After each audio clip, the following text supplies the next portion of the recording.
Hey guys, welcome to another episode of Heffe's Chopshop. This week we're going to do a timing chain on my partner's 2003 Honda CRV.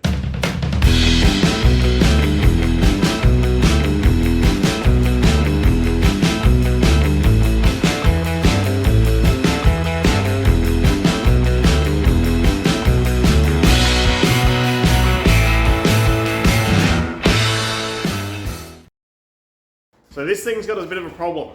Every now and again, the engine light will come on and it's throwing a knock code. So normally that would mean that the engine's knocking, one of the bearings is going bad, but the engine still runs perfect. It makes a little bit of a noise, but it's not from the rods. I don't know how to explain that, but I can tell that it's, in my experience, not from the bearings. It's something else just rattling in or on the engine. So what I'm going to do is change the knock sensor because that may be faulty. So that's just the cheapest and hopefully quickest way to diagnose the sensor to make sure that the sensor is not throwing codes for no reason. And then if that is all good and it still keeps throwing codes, then I think what's happened is the timing belt or the timing chain in these things, they have plastic guides and they are known for deteriorating over time and coming off, or bits coming off and ending up in the sump. So if that's the case, then I'm going to have to do a timing chain on this thing, all new guides and all that sort of stuff. So I think that's where this video is headed, but I haven't started yet, so I want to change this sensor and go from there. So in here we have the K24 A1. So this is the first K24 that Australia got. So that's fine. This one has the plastic intake, so it's a little bit trickier to work with, and it's not quite as good as the Honda one that the Accord one that I put in the Camry. That's fine for what we're doing. So what we want to do is take this intake off to get to the knock sensor because they are really deep, and you either have to take the radiator out and the grill out and everything, or take the intake off. So I don't really want to do it, but that's the best way to do it.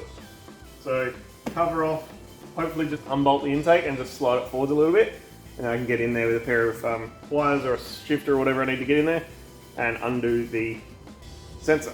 But before I do that, wouldn't it be handy if I had another one just sort of sitting around in the shed or the yard? So this is a 2004 CRV, Emily's is a 2003, and the sensor is very buried just there. So that's really awkward to get to. So I could possibly get it from the bottom, I guess, but you'd have to take the starter motor off, and I know for a fact that to get the starter motor off, you need to take the intake off, all this stuff. So I'm just going to try do what I did on the Camry a few times, which was unbolt in here and unbolt this plastic intake, and then you can get in from the top. Let's go back to Emily's car.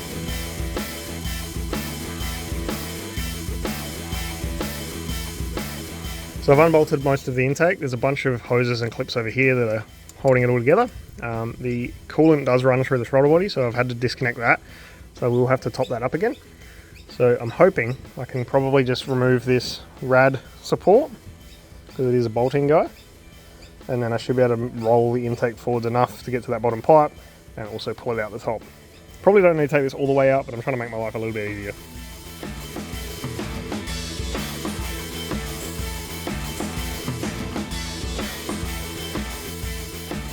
Well, I'm not going to say that was easy because it was a little tricky actually. There's a lot of clips and plugs and stuff that ran into that intake, but now we can get to that knock sensor down here.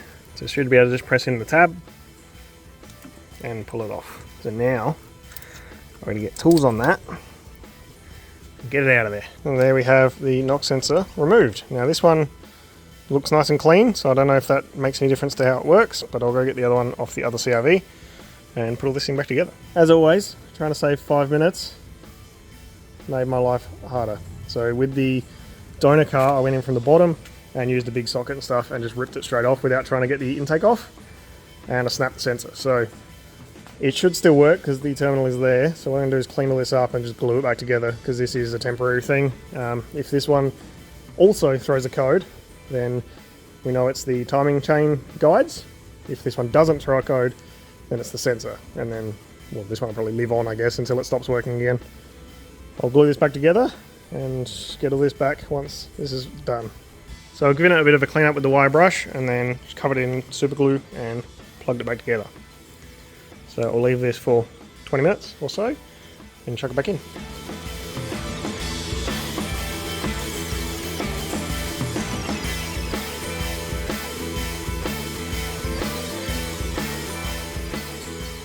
So the car's all back together, new sensor is in, glued back together. I didn't film any of it, I was on the phone to my uncle. So what I need to do now is just top up this coolant, because I did leak a little bit when I was pulling that stuff apart. And then we can get it up to temp, make sure the cooling system's all happy, and see if that light comes back on in the next day or two of Emily driving this thing. So we're back up and running. Everything's back together. Should be good to go. So I'll let this cycle for a little bit and make sure the light doesn't come back on immediately. Well, I'm not going to do anything about it now, but if it does come back on immediately, we'll get an answer, and let this coolant circulate for probably half hour or so. Updates soon. So today's the day. I've just ripped the rocker cover off and looking for damage or problems. So the knock sensor went off again the second Emily started driving this thing.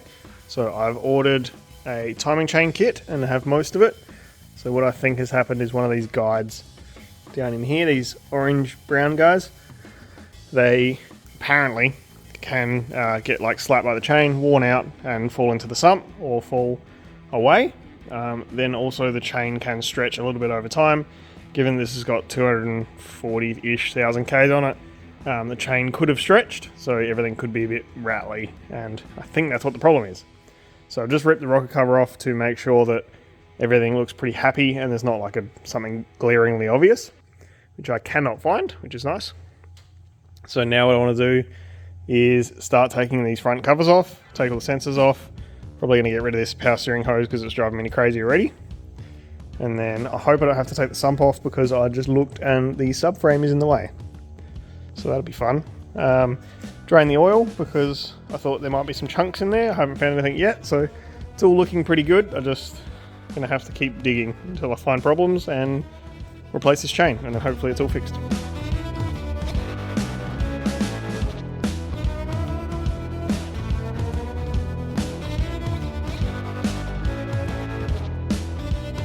So this is quite a painful job. Trying to get the engine mount off just there. So I've got the main section off the car, that's off. I've got all the bolts undone.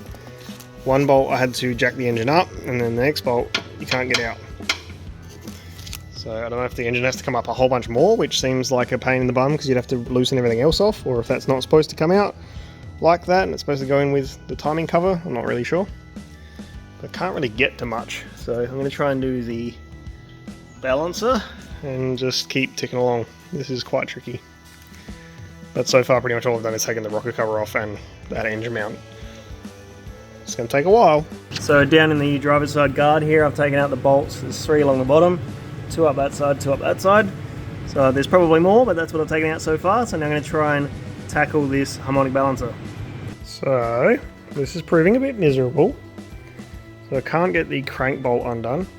So I've got 12 of the 16 bolts out of the timing cover. I need to get the crank bolt out, which I'm really struggling with.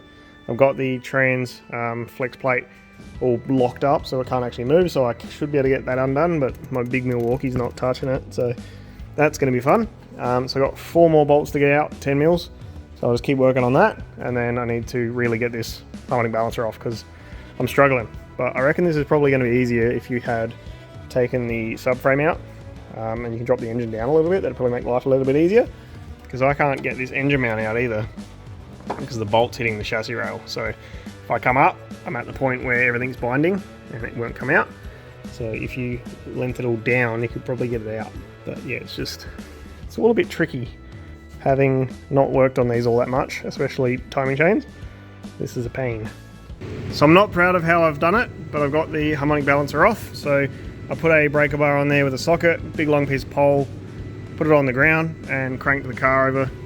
And now I have returned it to top dead center, and I'm going to try and get this timing cover off. So let's see if that's a bit smoother, hopefully. Finally, so a lot of messing around. Have the timing cover off. So this guy was in there like that, and I could not get that bolt out while it was in the car. So when I put all this back in, I'm going to have to put that back in. Cut back to this when I forget, because that's going to happen. So I've also taken the tensioner out. So there's these 3 bolts here. Take a plate off, and then there's 2 bolts that hold the tensioner in. It's pretty awkward to get that out because obviously it's under tension, but that releases the guide on the inside, I guess, the back. So now what I need to do is there's 3 bolts on this tensioner here. 1, 2, 3, and then that pivot bolt up the top on that side. So I'll get those 4 out, and then this chain should come off. So I've given the timing cover a nice clean up, both inside and out, because it was covered in grot. Now I am waiting for a few bits from Honda, so I'm waiting for the Honda bond to seal all this up, and I'm waiting for the bolts to replace the guide plate bolts and the tensioner bolts, maybe? I can't remember. So waiting for a few little bits from them. They should be here tomorrow morning. It's also going to be 40 degrees tomorrow, so I'm just going to clean up and do what I can, which is pretty much just clean, and make sure everything's ready to go tomorrow morning, and then hopefully we can get this back all together without melting. Okay, it's 42 degrees today, so I'm not turning the air conditioning off while I do this, but I've got the 3 bolts from Honda, so these are to replace the guide bolts, these 3 here.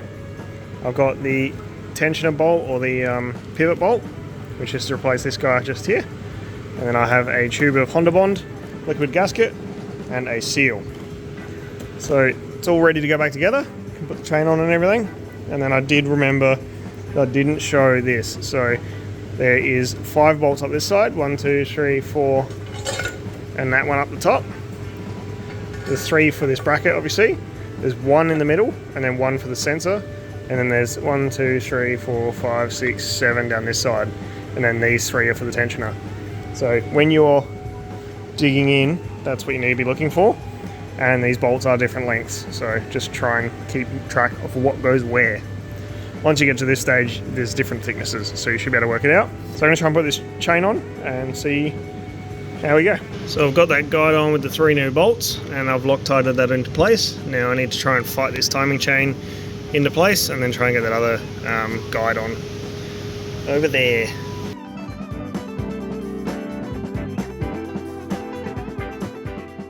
So I'm about to put this second guide on, and I've got the special bolt, new one. And then this one needs to go on the back of the engine, or the right hand side or left hand side, or whatever it's called, over there, that side. And then this is what the tensioner pushes across to tighten the chain. So I'll move the chain, get this installed, and then put the tensioner on, and then hopefully pull the pin before I have to put the covers back on, so I can test everything. So I'm going to install the new tensioner now. So you can see I've got the safety pin in there still. Got the bolts out of the old one, and it goes just there. So pretty awkward to get to, but you can do it without the timing cover on there, which I was mistaken. So you'll have to push this guide into the chain and then bolt the tensioner on. And then once you're happy with everything, you can pull the pin and it should tension up nicely.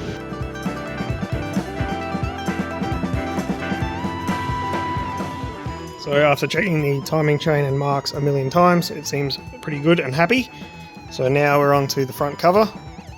So I've knocked in the front main seal, I've replaced this little seal here, and then I just looked at the diagrams, and you seal up this guy along here, put some on there, put some on there, put some on there, around this one, and then down that side as well.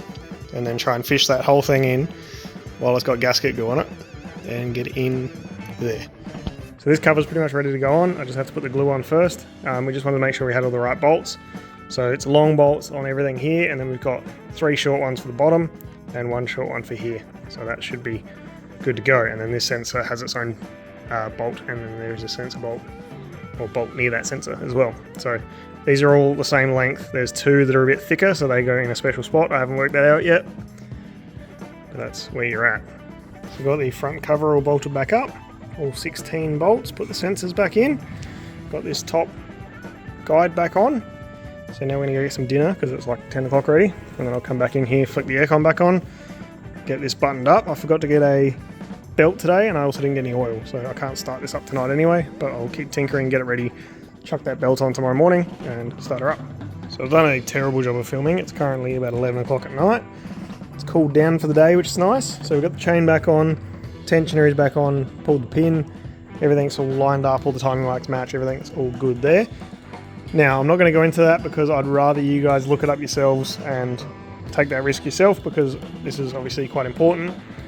We checked it 4 or 5 times, took the chain off because we weren't 100% sure, and did it again. So It's all back together. I've got to put the harmonic balancer on, which I'll have to do tomorrow because it's going to be noisy. Got to put the belt on, which I don't have.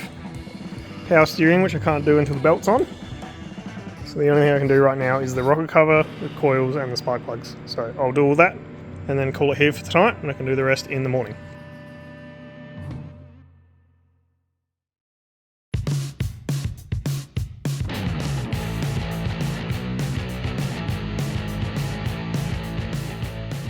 Okay, that's about all I can do for tonight. So I need to get some oil, I need to get the belt, then I can put the harmonic balancer on, sump plug in, fill it up with oil. That's pretty much all we've got to go. Behind the belt, obviously. Hook up the power steering once everything's back on because it's in the way, top that guy off, check everything else, should be good to go. So it's 11:20 at night, so I'm going to go have a shower and I'll pick this up in the morning when the shops are open and I can go get some bits. This was supposed to be a bit of a how-to video, but it's kind of turned into me just working on the car. I've been working this out as I've been going, so it's a bit of chop and change, so sorry about that. And if you're unsure about anything, feel free to comment it or look it up, I guess. I'll try and help you where I can. If you comment on this in like a year's time, I'm probably not going to know, but so there we go. I'll try and do my best and try and help you out. That's all I can do, really. It's a new morning. I've got all of this buttoned up last night. Got a new belt, got the oil, got a new filter, and I need to put the harmonic balancer back on the crank and do that up. So this belt is super tricky because it is right in here and there's not a lot of room, and then you need to put the engine mount back on afterwards. So I'll get into that. Gotta get the crank bolt on first because otherwise there's going to be nothing to loop it around. It is like 1:20 and I got distracted this morning because a friend came for a visit. So I'll chuck those photos in now and I'll get this back together.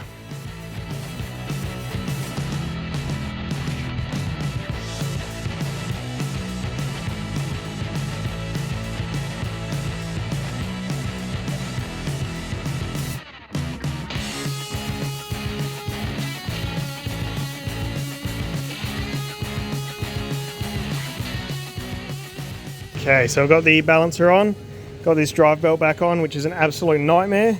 Now I need to put that engine mount back on, power steering line back on, fill that up, tighten everything down, fill the engine with oil, and we're pretty much done. So I'd rather do a timing belt again than that drive belt. That was miserable.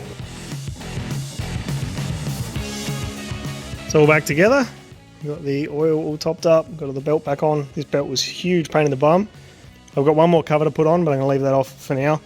And I'll pressure wash the engine bay and stuff because there's a lot of oil everywhere. Did a quick service, changed the filter, can't see it anyway. So I'm going to roll this thing back. I'm going to probably try and start it, roll it back, and then I can wash the engine bay. So let's go for a first test start. I really hope everything is good. I've done everything to the best of my knowledge. I've triple checked everything, so it should be fine. But not being qualified and having done one timing belt before, this is a little scary. Or timing chain, I guess. I have no reason to be scared, but I'm still scared. Perfectly good. Don't know what I was worried about.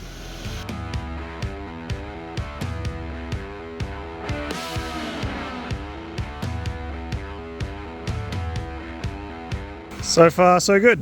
So just let it get up to temp, just wash the engine bay really quickly. Just gonna go for a run down the servo and I'll chuck this through the car wash and just pressure wash the engine bay. I only had the hose hooked up, so go do that. So I finished up this CRV yesterday, took it for about a 40-kilometer drive. Everything seems happy. The light did not come back on again, so hopefully that's fixed. I'm confident with the repair on the timing chain, but whether that was the problem or not, I'm not 100% sure. So we'll see. If you see it again soon and I'm chasing more problems, didn't fix it. Thank you very much for watching. I'm gonna go clean all of this stuff up and I'll see you guys next week.